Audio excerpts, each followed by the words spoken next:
¿Qué tal? ¿Cómo les va? Buenas noches. Bienvenidos a otra edición de Las Cosas por su Nombre, donde semana a semana nos encontramos aquí en esta mesa para charlar de los temas que nos interesan a nuestra región, donde llega la señal de Cablevisión.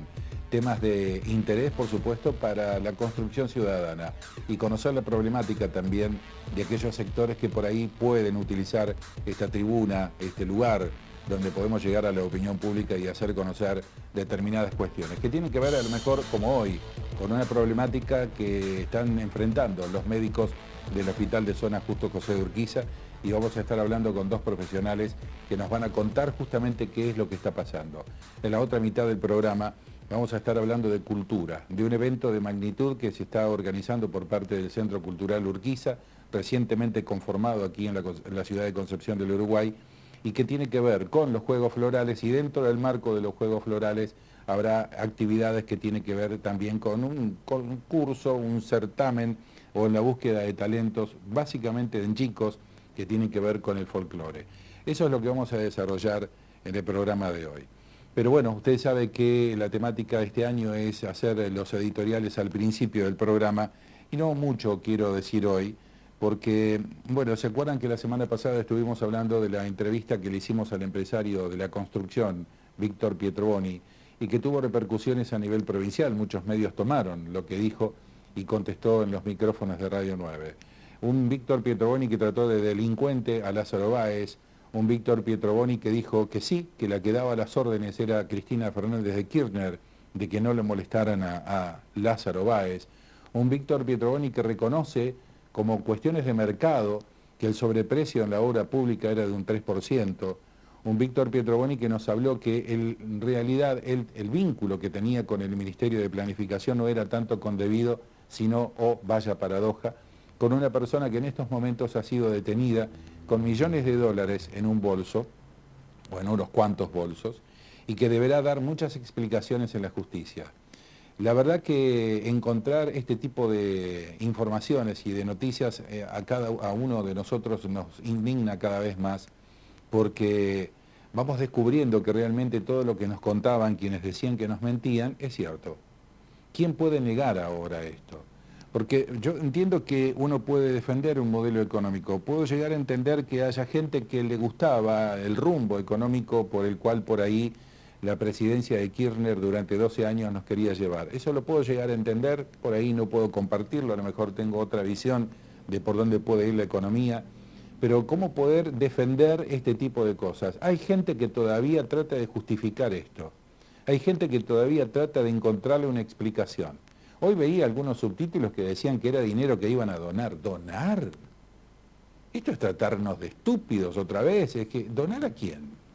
¿Cómo es que alguien a las 3, 4, 5 de la mañana estaba revoleando bolsos por arriba de un paredón? ¿Así se dona a la iglesia, me pregunto? ¿En dólares? ¿En euros? ¿Escondiendo un bolso? El número 2 de planificación era la mano derecha de Debido, el hombre que tenía contacto directo con Néstor Kirchner. ¿Cómo donar? Hay periodistas que realmente también me llaman muchísimo la atención porque quieren escribir un relato en donde nos quieren convencer ahora que parece que la coima era un sistema utilizado para poder de alguna manera juntar el dinero y permanecer en el poder para que los pobres tuvieran sus representantes siempre en el gobierno. Entonces, a ver, muchachos, ¿de qué estamos hablando acá? Acá estamos hablando de gente que robó, que son delincuentes, así, lisa y llanamente, son ladrones, son chorros. A ver si lo entienden. Esto no es atacar al sistema económico, que a lo mejor usted puede estar de acuerdo, insisto, con el sistema que implementaba el gobierno anterior. Pero defender esto es indefendible, muchachos. Es indefendible. No hay manera de justificar que una persona que ha tenido el poder político que tuvo, como es este señor, mano derecha del ministro Debido, que está cada vez más cercado todavía, pueda ahora dar alguna explicación de que qué estaba haciendo en un convento a la madrugada revoleando bolsos por arriba de la pared. ¿Para qué? ¿Cómo lo va a explicar a esto? Y bueno, ahora empiezan las especulaciones, a ver si será un arrepentido o no. Báez, que se siente atacado. Fariña, que no sabemos si sigue hablando o no sigue hablando. Ahora, más que nunca, la justicia debe cumplir el rol que todos le estamos pidiendo. Le estamos pidiendo a la justicia transparencia, le estamos pidiendo a la justicia valentía. porque así lo dije el programa pasado. Muchas veces hemos criticado nosotros a los del Poder Ejecutivo, a los políticos que integran el Poder Ejecutivo. Muchas veces hemos criticado también a los del Poder Legislativo, a los senadores y a los diputados. Pero muy pocas veces nos hemos animado a criticar a los del ámbito de la justicia. Y creo que ahora hay que empezar también a criticarlos. No son semidioses, no son superhéroes los hombres que están dentro de la justicia. También habría que investigar a muchos jueces que hoy por hoy son millonarios y viven como millonarios. ¿De qué manera hicieron la plata? Porque en eso es donde se empiezan a entrelazar algunas connivencias entre el Poder Ejecutivo, Legislativo y el Poder Judicial. Empiezan a taparse un poco entre sí las cosas. Y nosotros no queremos más eso. Hay gente utópica como yo que soñamos con un país mucho más transparente. Queremos de una vez por todas que en nuestro país empiece a soplar una brisa de aire fresco y que nos permita creer que la verdad puede de una vez por todas salir a la luz. Cómo nos encantaría que nosotros, los argentinos, estemos construyendo verdades en vez de seguir buscando culpables. Así empezamos nuestro programa. Presentamos a quienes nos auspician y ya vamos con nuestros invitados.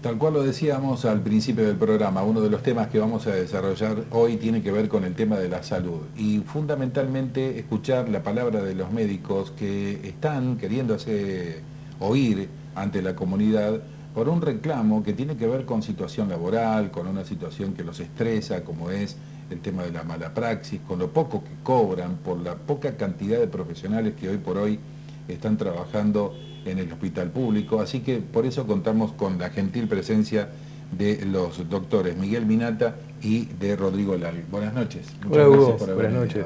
Al contrario, muy agradecidos por tu invitación. No, al contrario. Bueno, ¿cuál es la situación concreta de los médicos? ¿Qué está pasando, muchachos? Adelante. A ver, Rodrigo, largue usted. Bueno, nosotros venimos con un reclamo que se inició con una carta que enviamos al señor gobernador, donde oportunamente hacíamos hincapié en, como lo has presentado, en lo que tiene que ver con la precariedad laboral, con la falta de recursos humanos, con tal vez lo que nos impresiona, que va a ser una situación que actualmente es una situación crítica y que en un futuro va a ser más crítica, y que tiene que ver con que en las residencias médicas quedan vacantes libres porque se presenta menos cantidad de ingresantes debido a que Entre Ríos no es atractivo.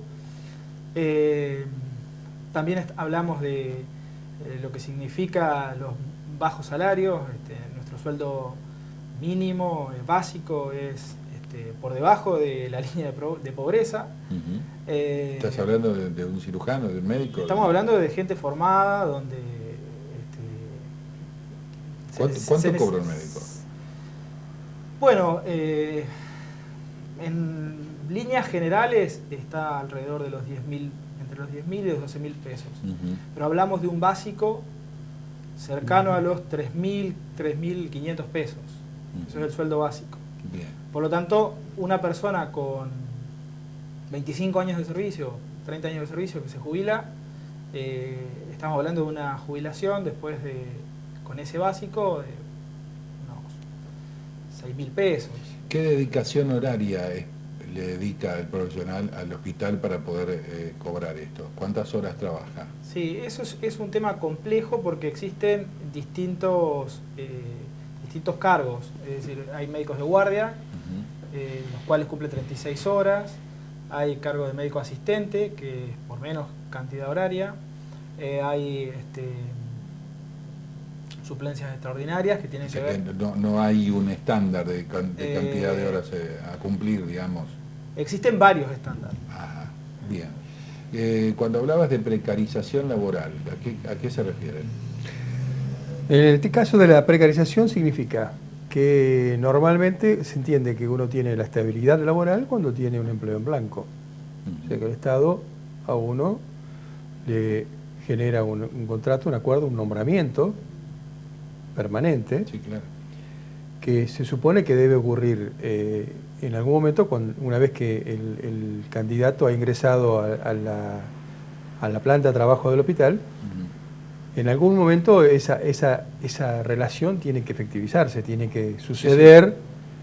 Sí. Regularizarse. Claro, bueno, el hospital, en forma inveterada, este hospital y todos los hospitales de la provincia, Ajá, tienen y tuvieron gente contratada durante años. O sea, personas que han sido suplentes ordinarios, con un contrato que se renueva año a año. Y capaz que están 10 años, 15, 12, 15. O 15 años, por ejemplo. Es una práctica habitual del Estado. Es una práctica habitual del Estado. Que no, o sea, que no se lo permiten a la parte privada, por que ya ejemplo. que yo diría es una política de gobierno, o política de Estado, no de gobierno. No es de este, ni del anterior, ni del anterior, sino que viene del Estado, de un largo tiempo. Entonces, por supuesto que hay colegas que no se les renovó el contrato después de varios años en este hospital y en otros hospitales y no tuvieron más que irse. Con la cantidad de médicos que le hace falta al hospital, porque ustedes me decían que hoy han quedado pocos. El hospital hoy tiene un número aceptable de médicos, pero hay sectores de la atención que están en una situación que está tornándose crítica. Por ejemplo. Y por ejemplo, en lo que hace a la asistencia de profesionales en guardia, que es donde hay una demanda realmente constante, urgente, permanente, que no para ni de día ni de noche. Bueno, tenemos problemas con cirujanos, tenemos problemas con obstetras, por ejemplo, a veces tenemos problemas con pediatras. ¿Por qué no quieren venir? ¿Cómo? Perdón. La unidad de neonatología, el servicio de neonatología también tiene sus falencias, digamos. Claro, no, tiene limitaciones en cuanto al recurso humano importantes. Digamos, quiero que se entienda esto. Digamos, las guardias son de 24 horas. Sí. 24 horas, lo cual es un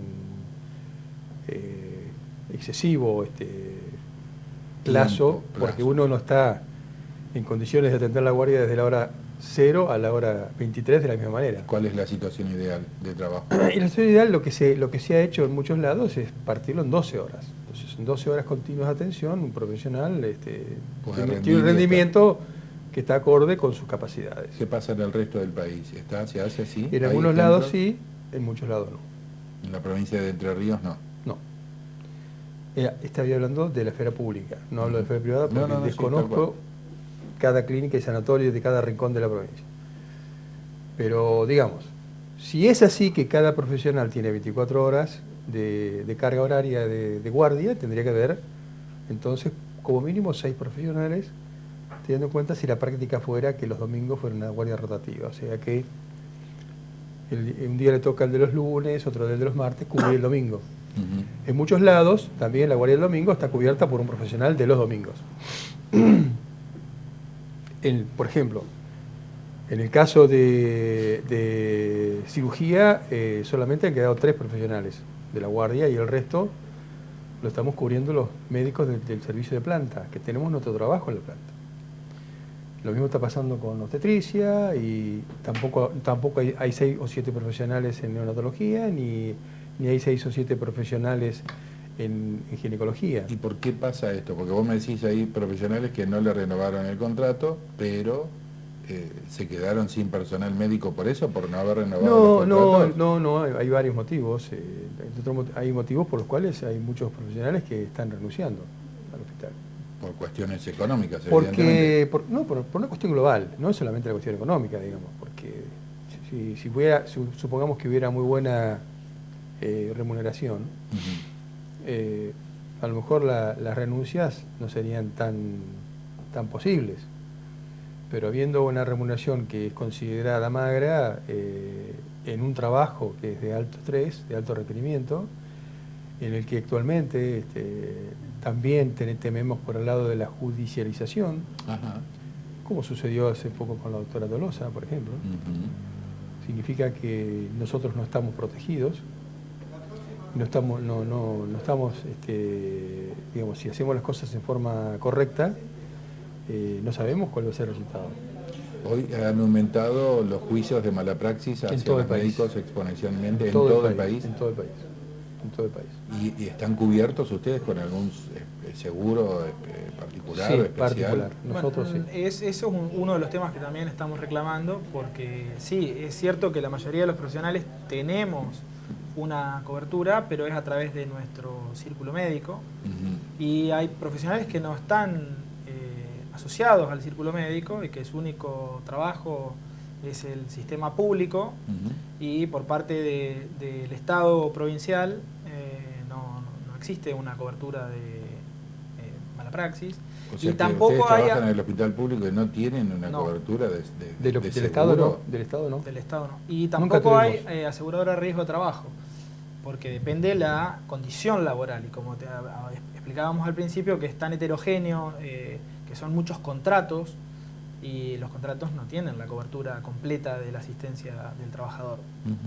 Entonces, cuando hablamos de precarización laboral, nos referimos específicamente a estos temas. A ver, no debe ser nada fácil, digamos, estar cubriendo el área. A ver, te tomo como ejemplo, Miguel, sos cirujano, no debe ser nada fácil entrar a hacer una cirugía con una presión. Supongo que te lo sacarás de la cabeza esto, decir, bueno, a ver, puede ser que acá me hagan un juicio por mala praxis, incide, digamos, está permanentemente esta cosa dando vuelta en la cabeza del médico. Sí, siempre está dando vuelta en la cabeza del médico. No lo tenés presente en el momento de entrar al quirófano. Entrar al quirófano vos tenés que entrar solamente pensás en esa persona que está en una mesa de operaciones esperando que tu actividad resulte benéfica, ¿no es cierto?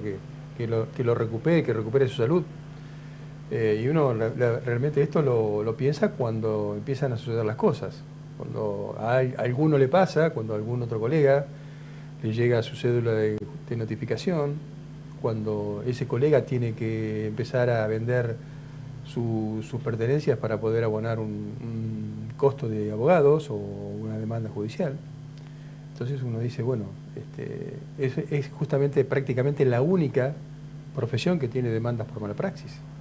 Acá no hay demanda por mala praxis a contadores, abogados, arquitectos, a otros profesionales prácticamente no hay.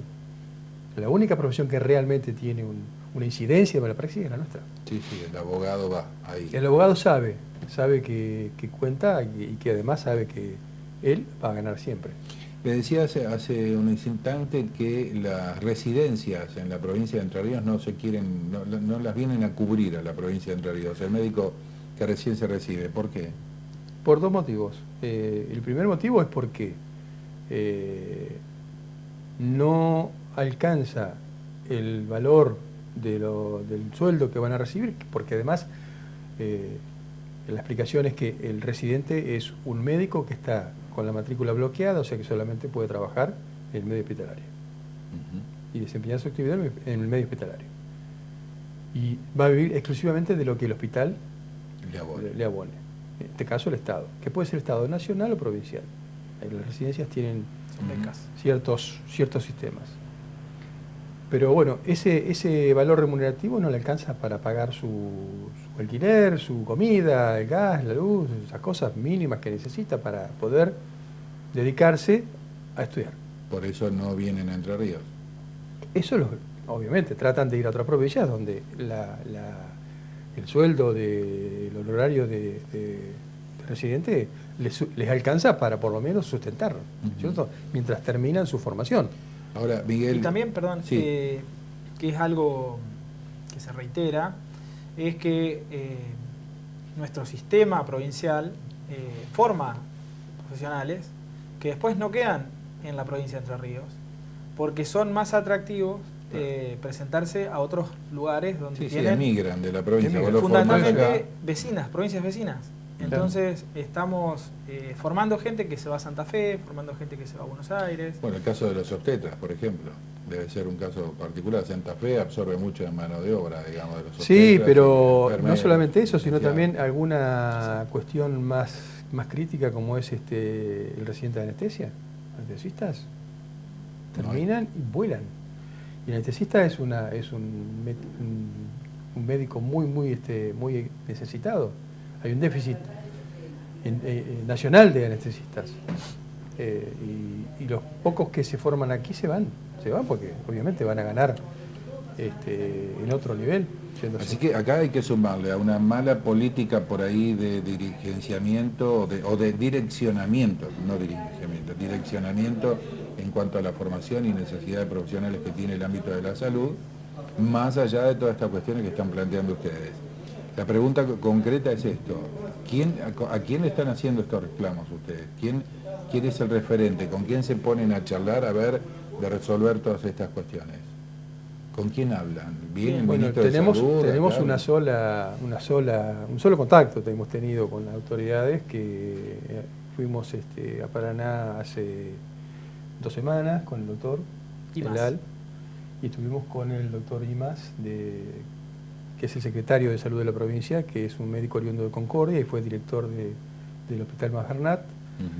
Y antes de este gobierno era el secretario de Salud de la Municipalidad de Concordia. O sea que él está al tanto de esta realidad. Está al tanto de todo esto y habló con nosotros. Contale un poco. ¿Y qué pasó? Desde su lugar ahora de funcionario, ¿qué puede hacer? Sí, en esa reunión, en gran parte reconoció que nuestro planteo es legítimo, que nuestro planteo es justo, y que han estado ocupándose de algunos temas, por ejemplo, esto que no habíamos todavía tocado, pero que es las jubilaciones anticipadas, que se está escuchando en la provincia de Buenos Aires, que se ha sancionado hace poco tiempo, y que estaba evaluándose el tema, tal vez no como una jubilación, pero sí como, por ejemplo, que la gente que tenga determinados años en servicio de guardia pudiera pasar a cubrir cargos dentro de la planta, a ser médico asistente, sin la demanda de la exigencia que supone ocupar un cargo de guardia. Y también hablamos de los seguros de mala praxis, también nos escuchó con el tema de los médicos residentes, de los instructores de residentes, de los colaboradores docentes, que también hay que decirlo, que a veces son gente que está 1 año, 1 año y medio, 2 años a cargo de una residencia médica y nunca cobra su sueldo. Son muy irregularidades que son muy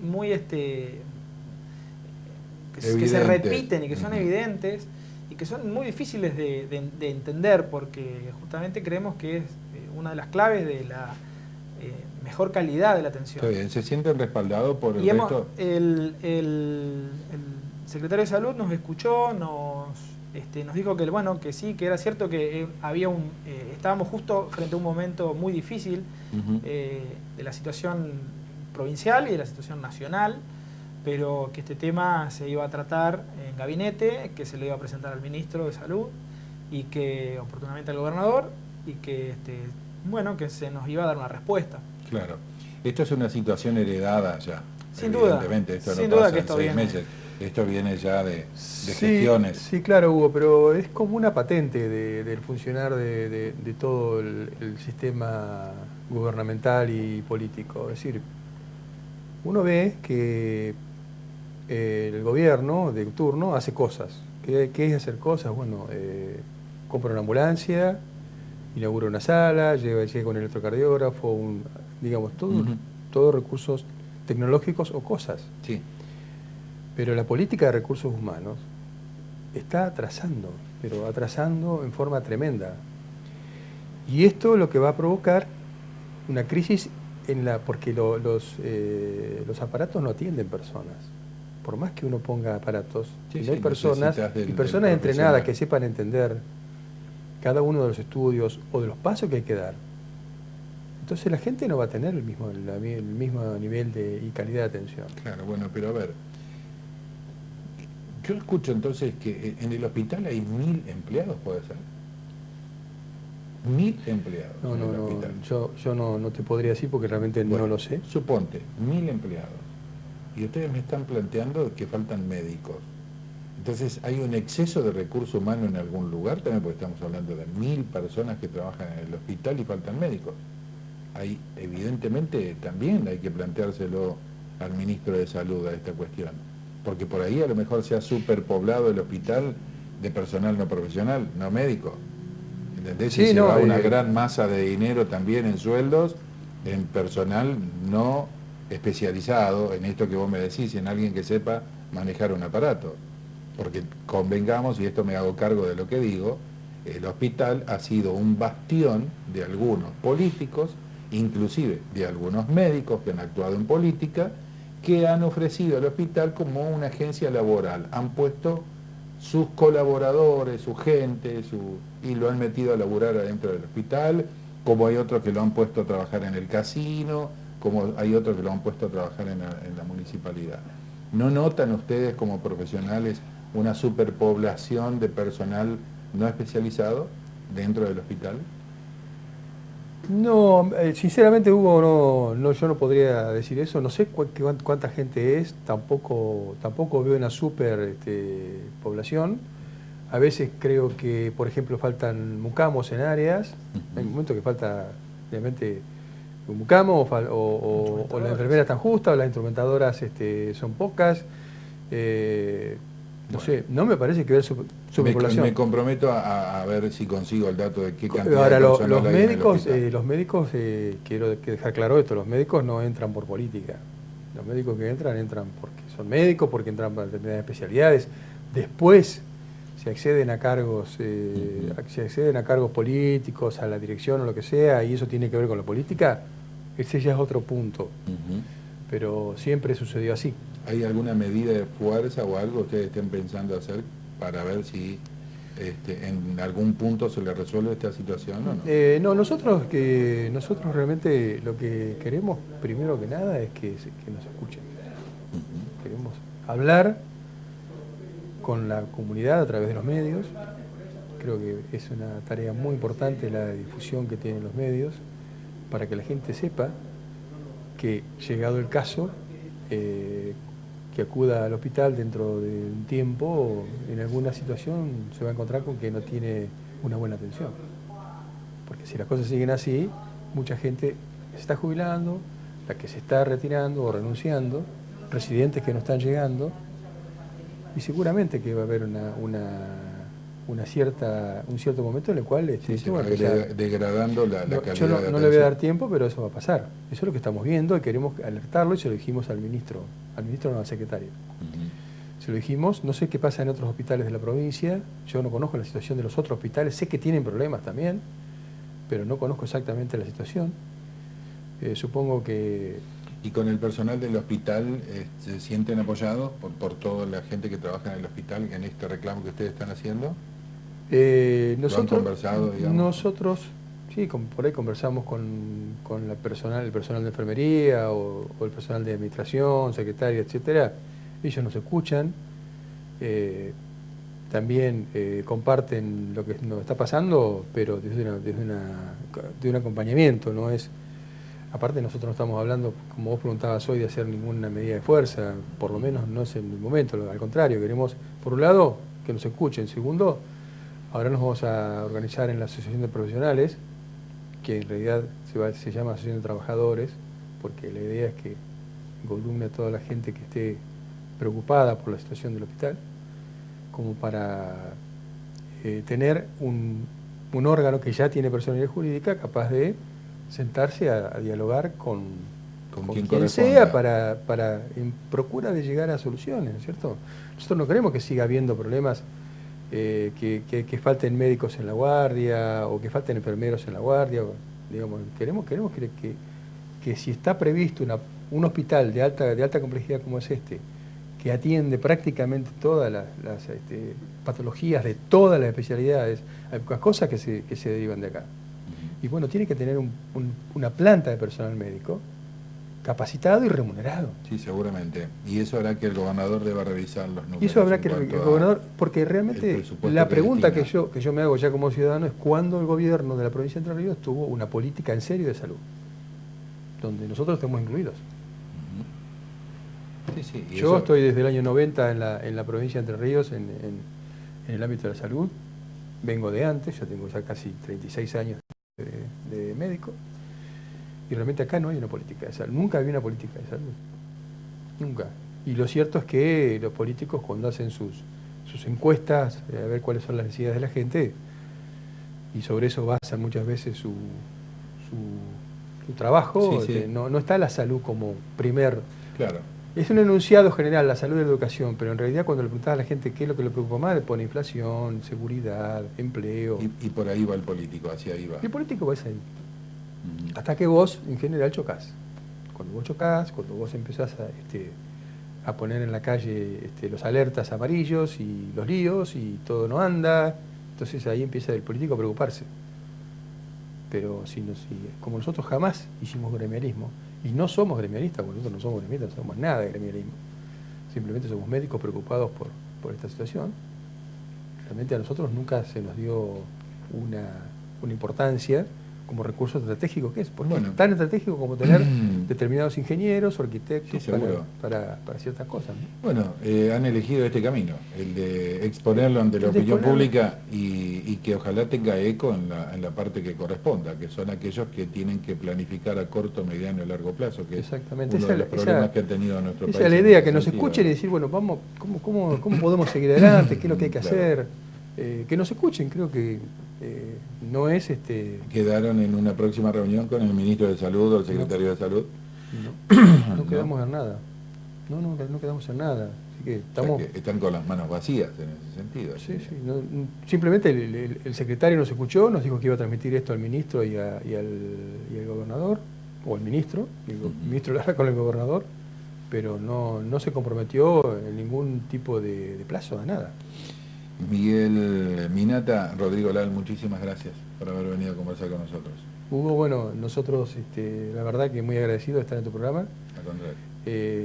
Queremos que nuestras opiniones, nuestra posición, nuestras preocupaciones, que en definitiva es, digamos, que este hospital siga siendo un referente de la provincia, como lo ha sido hasta ahora, pero para eso necesita que las condiciones en las cuales se desarrolla sigan estando, y eso va a seguir si nos escuchan un poco. Sí, claro. Entonces lo que quiero decirte es que te agradezco que este sea un medio de difusión tan importante. Ojalá que llegue a quien corresponda. Muchas gracias, muy amable. Chau, Hugo. Gracias, Miguel.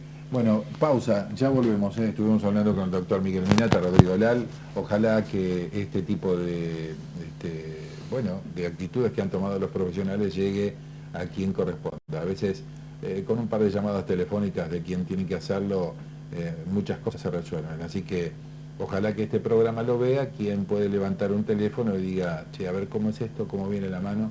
A veces con un par de llamadas de teléfono nomás se resuelven muchísimas cosas. Pausa, ya volvemos.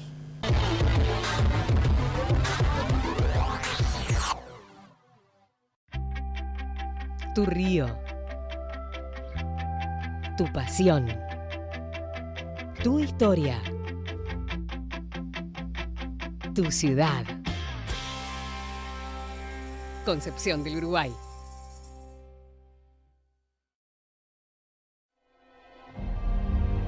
Mi objetivo principal en la vida fue siempre la calidad.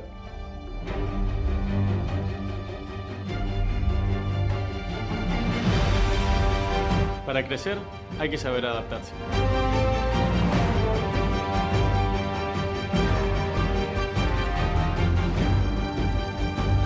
Uno tiene que estar comprometido en la sociedad en la que vive. Con Río Uruguay Seguros compartimos el mismo objetivo, ser los mejores siempre.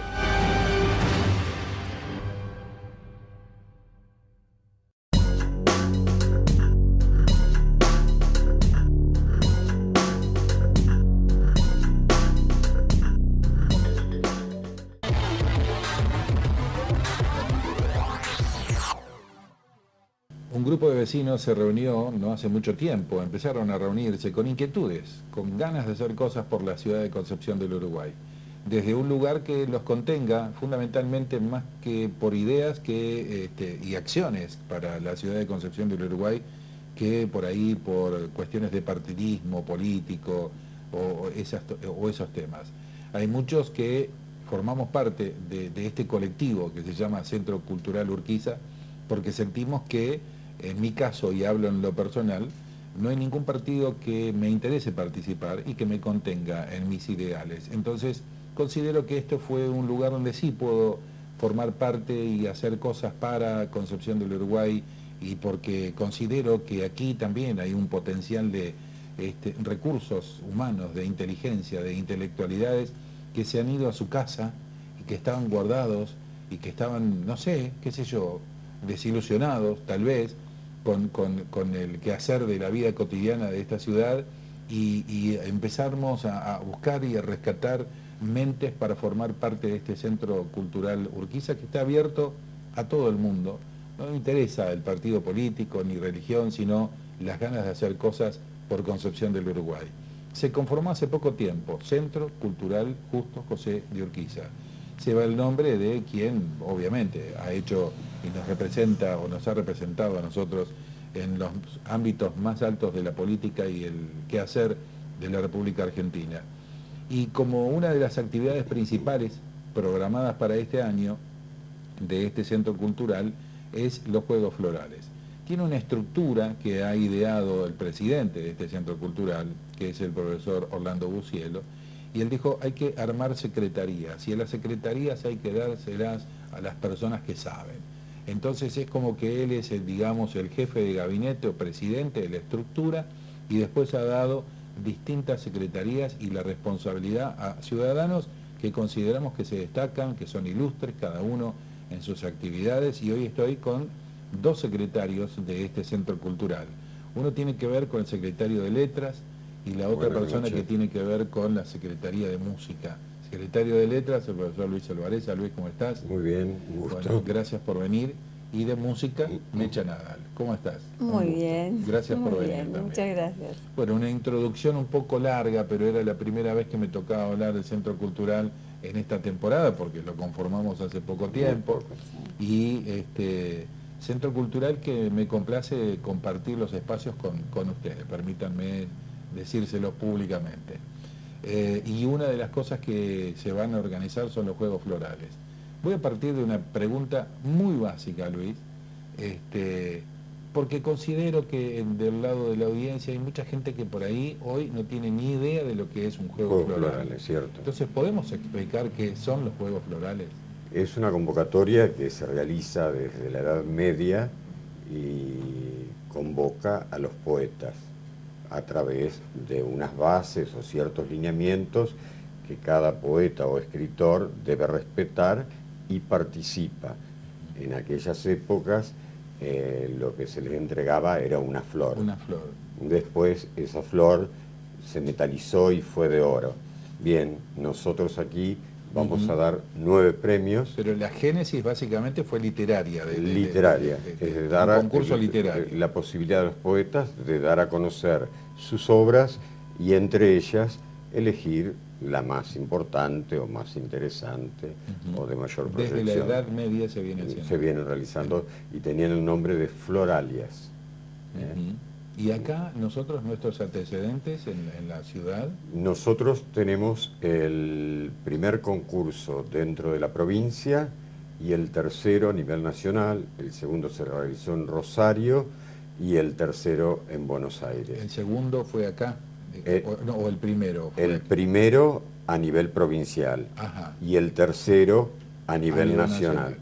El anterior fue, el primero se organizó en Rosario y después en Buenos Aires. Y Concepción del Uruguay lleva ya 25 concursos realizados. Mira vos, ¿y cuándo empezamos? ¿Cuándo fue el primero acá? En 1895.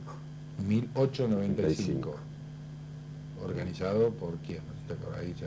Por la comisión, una especie de comisión de cultura de Concepción del Uruguay y bueno, casualmente se tuvo que postergar porque nos quitan la capital, se va a Paraná y la entrega se hace al año siguiente, pero con un jurado muy distinguido y una participación muy interesante. Bien, ¿y qué te parece esta iniciativa de la cual formás parte vos de este centro cultural? No, me parece realmente muy importante, además permite proyectar algo de los que somos primeros en la provincia, es decir, darle continuidad, y es un momento propicio. El último juego floral que se hizo en la ciudad lo organizó la Universidad de Concepción del Uruguay y bueno, tuvo una muy buena recepción y los poetas laureados justificaron ese evento. Esperemos que en esta oportunidad se repita, también. Digamos. Y esto es difundir a nivel nacional, digamos, este certamen, concurso, ¿cómo se le llama? Sí, certamen. Y para justamente que en cada rincón del país lo sepan. Participe. Y después, ¿cómo se reciben los trabajos? Se reciben los trabajos, ya se abrió la recepción de los trabajos, que vence el 1 de septiembre. Y después hay un jurado de preselección y de selección. El jurado de preselección lo conforman Luisa Baggio, María Cristina Núñez, Margarita Presas, Susi Quinteros y Betina Escoto. El definitivo de selección, Juan Manuel Alfaro, Miguel Ángel Federic, Marcelo José Vázquez y Ricardo Eisenborg, a quienes también acompañaré. ¿Qué características tienen que tener esos trabajos? ¿Qué deben ser? La extensión tiene que ser entre 200 y 300 versos. Pueden ser libres, tanto en su estructura y temática.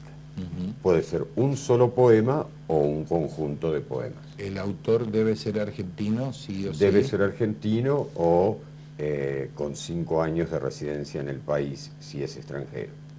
Y obviamente que ese cuento no haya participado en ninguna otra... No, tienen que ser inéditos, e incluso se les pide una declaración jurada donde dicen que este trabajo no ha sido publicado ni está participando en otro concurso. Y lo que lo hace tentador participar, además del reconocimiento, por supuesto, de los y pares... son el dinerillo que van a recibir, el primer premio, que lleva el nombre de Justo José de Urquiza, es de 7.500 pesos, el segundo premio, que lleva el nombre del Colegio Histórico del Uruguay, Justo José de Urquiza, 5.000 pesos, y el tercer premio, año del Bicentenario, 3.000 pesos. Después vamos a dar 5 menciones, donde reconocemos a un grupo casualmente de poetas que nos han abandonado, sus vidas, no su obra, que sigue viva.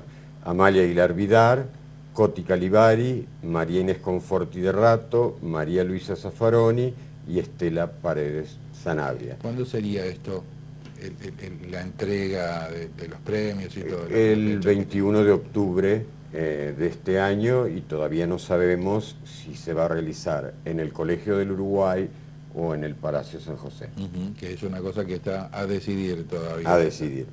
Está bien. Y la fecha también, porque casualmente ese fin de semana es un fin de semana largo, porque nos gustaría hacerlo precisamente el 18 de octubre. Claro. Por eso lo trasladaríamos al 21 de octubre. 21 de octubre. ¿Ya han empezado, digamos, a recibir? No, ¿Cómo lo notás vos a este hemos tema? tenido innumerables llamados, sobre todo, y nos llama la atención, del norte del país y del sur del país. Se mandaron 200 mail a distintos diarios. Y la manera de difundirlo es esa, digamos. ¿Los diarios te lo publican? Los datos para que las personas se comuniquen con nosotros. Los trabajos aquí van a ser recepcionados en 8 de junio 654 y en Galarza 658. Bien. ¿Cómo está el mundo de la literatura? ¿Cómo está el mundo del escritor? Que hace pocos días fue el Día del Escritor, hablando con Teresita Zapata, que nos contaba. ¿Cómo está? Cada vez más isla, es decir, es un mundo de individualidades, lamentablemente. Es decir, desde la generación del 70, que es la que conformo, que somos los nacidos en la década del 50, la literatura, bueno, no generó esos grupos generacionales como la generación del 22, del 30, del 40, del 50, del 60 y del 70. Y los escritores, bueno, se manejan... Cada uno anda en la suya. Anda en la suya. Solamente nos agrupan algunos encuentros, algunos congresos, alguna antología. ¿Y hay ejemplos en el mundo que consideres vos que deberían, no sé si copiar, pero que envidiás cómo están organizados en el ámbito de la literatura? Y los españoles, los españoles siguen girando en torno más corporativos. Exacto, en torno a grupos, en torno a revistas, en torno a talleres, y las publicaciones dan un espacio bastante importante a la literatura, y nuestros medios cada vez se achican. Claro, sí, es cada vez más difícil publicar. Exacto. Sí, necesitas mucho dinero para eso.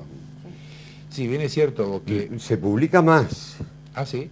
Pero... ¿Cómo se publica más? Y la gente, el libro, antes decíamos, quien toca un libro toca un hombre. Hoy quien toca un libro toca el ego del hombre. Es decir, hoy si vos tenés el dinero para editar el libro, lo editás más allá de la calidad, de la repercusión que puede tener, y después lo repartís en tu amigo o lo tenés en una caja en un espacio de la casa, ¿no? Y lamentablemente con ese precepto claro, de es decir, libro. Aquella idea de Martí, un hijo, plantar un árbol y tener un libro, es decir, bueno... Bueno, un poco abono la idea, te digo, porque hoy hay cada uno que saca pero cada libro. por eso, es decir, antes, por ejemplo, publicar, bueno, era realmente una cosa bastante meritoria y requería de muchos esfuerzos y demás. Hoy, si yo quiero editar un libro, lo edito más allá de la repercusión que en realidad por ahí hay muchos que prestan el nombre que ni siquiera lo escriben. También, porque en este momento hay gente que escribe, si mañana vos querés que yo te escriba las memorias y yo tengo ejercicio para hacerlo, me das los datos y yo te armo el libro, y después aparece Barreto como el autor. Claro. Se ha tornado en un negocio. Es un poco lo que el espíritu inicial de la Feria del Libro, bueno, era la cultura, y hoy es un escenario bifronte. Está por un lado el autor, pero por un lado muy importante el negocio de las editoriales y de otras. Mirá la pregunta que te voy a hacer. ¿Toda la gente que va a la Feria del Libro será realmente lectora? No. Es un paseo. ¿O la toman como un paseo? Es un paseo, porque si no venderíamos cantidad de libros y cada vez vendemos menos, y no. Y eso lo vemos en las estadísticas. Las editoriales venden muy poco. Claro. Este año nos asombró Arteba, que después de 10 años de crisis tuvo un repunte en cuanto a la venta, pero hoy determinados autores, pintores y plásticos argentinos, son una inversión, pero un libro es una inversión no rentable, es decir, claro. Vos comprás hoy un cuadro de determinado autor y dentro de 10 años, bueno... Se amortiza, se revaloriza. Claro. Pero un libro, al contrario, salvo excepciones, una primera edición, claro. Es decir, quienes compraron un libro de Borges, Cuadernos San Martín o Fervor de Buenos Aires, claro. Hoy sí tienen algo valioso. Algo valioso, más allá del valor literario, que es excepcional. Guardamos esperanza, volviendo al tema de los juegos florales, que bueno, tengamos una buena convocatoria, ojalá. Yo creo que sí. ¿Tu experiencia te indica que estamos en tiempo de que pueda haber... Sí. La gente escribe. Bueno, habrá que esperar a ver ahora, darle el trabajo a los preseleccionadores. Y por un poema, 7.500 pesos, es interesante también. Es un buen premio. Sí, es un buen incentivo. Y en ese caso, los ganadores tienen que venir a... Tienen que venir, porque si no, no les entregamos el premio. Es una obligación, porque ellos son, diríamos, la cara visible o la puesta en escena de estos Juegos Florales. Los 3 primeros, digamos. Los 3 primeros. Los 5 restantes. Las sí. menciones no. No, porque no tienen dinero como premio. Sí se les va a entregar un diploma y una obra. Claro. Mecha, y dentro del marco de los Juegos Florales, que decía Luis, por ahí sería el 21 de octubre, pero antes podríamos enmarcar algunas cosas. Tenemos previsto incorporar a los juegos, a la cuestión literaria, distintos actos musicales, incorporando a instituciones establecidas de la ciudad que hacen música y además, bueno, en ese sentido pensamos, estamos ya casi cerrando, la apertura de los Juegos Florales, que sería en septiembre, con el coro estable municipal. Mira vos, Juan, si la acaba anda ahí. Sí, el coro estable de Concepción. ¿Cuándo sería eso, la apertura? En principio el 11 de septiembre, porque fíjate que Juanse nos pide que lo hagamos coincidir con la presentación con el aniversario del coro, los 45 años del coro. Un coro que nos ha representado en todo el mundo. Sí.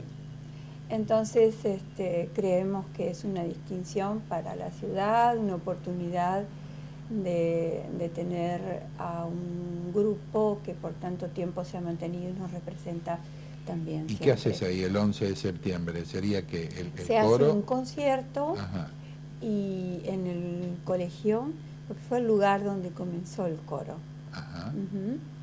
Recuerdo aquel primer concierto que hicimos. Sí, ¿Fuiste parte? Sí, fui parte del primer grupo, sí.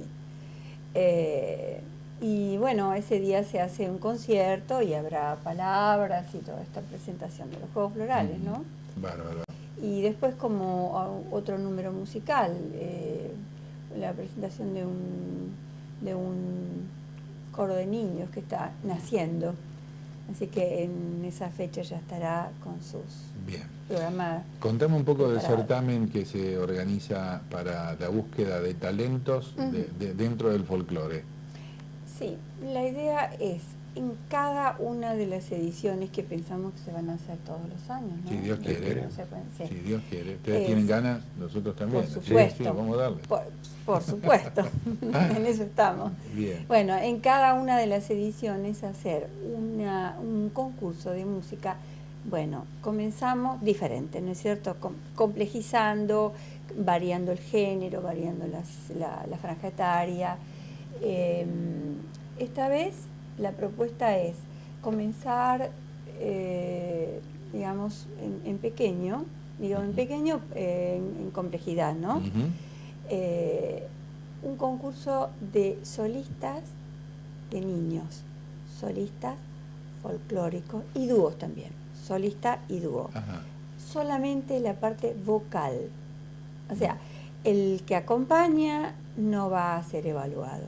Bien. No va a ser Está jugado. bueno que lo aclares, porque puede venir con el mejor guitarrista, acordeonista o con su pista, o con quien sea, pero eso no va a jugar. Cómo canta. Se va a evaluar los distintos ítems de la cuestión vocal. ¿De qué edades? ¿De qué edad hasta qué edad? Hicimos de 6 a 9, o sea, 6 a 8, y de 9 a 12. O sea, porque no puede participar un niñito, competir con uno de 6 con uno de 12. ¿no? Claro, tal cual. Bien, entonces en cada una de las categorías de edad hay 3 premios, primero, segundo y tercero, y decidimos una cosa, que los premios no sean en dinero, porque entendemos que un niño debe jugar otros valores. Entonces, como es música, decidimos que el monto asignado a los premios, el niño lo retire, el ganador lo retire en una casa de música. Bárbaro. O sea, por un instrumento, claro, un bono de compra. O algún insumo, puede ser un micrófono, que yo, claro, lo que el chico quiera. Lo que él quiera, necesite, pueda escoger. El género musical es folclore, pura y exclusivamente. Folclore, sí. tendrán que presentar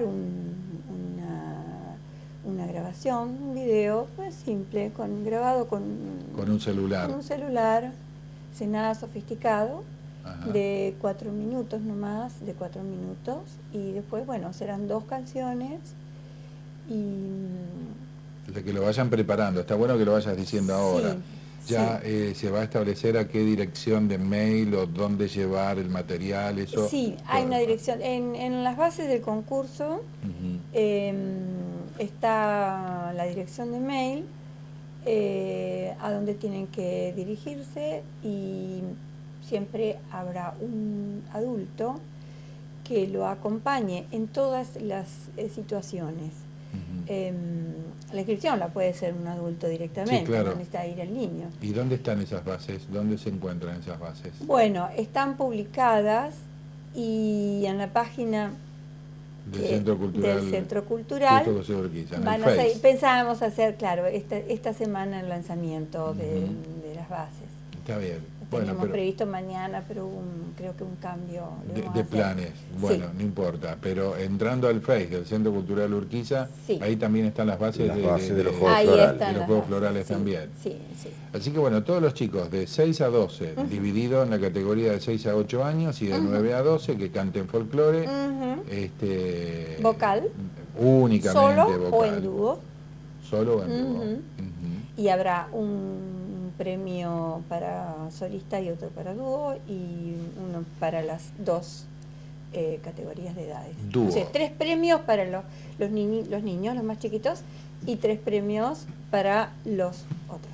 El dúo es únicamente en las edades comprendidas, porque ¿qué pasa si viene un chico de 9 años que canta con su papá? No. ¿Se evalúa únicamente al pibe? Tienen que ser 2 niños. 2 niñas. Dúo se toma a que son 2 chicos que están comprendidos dentro de esa edad. Sí. Porque por ahí te puede caer un pibe que se anima a cantar y quiere cantar con la mamá o el papá o el tío, pero... Claro, pero no está contemplado en esto, tiene que ser muy acotado, muy puntualizado, ¿no? Bueno, está más que claro entonces. Sí. ¿Hasta cuánto hay tiempo? El 30. El 30 de junio es la fecha tope para entregar. Bueno, así que estamos ahí. A 15 estamos días. Ahí a 15 días. Sí. Cuanto antes se Entonces, difunda atención, cada vez más. Los papis, los docentes de música, todos aquellos que, porque un chico normalmente siempre tiene un día, ¿no? No, y creo que como idea está buena, el salir a buscar talentos, ¿no? Sí. Y aquí en esta ciudad hay muchos. Y yo creo que sí, hay muchos. Sí. Y la otra buena idea es también ir de a poco.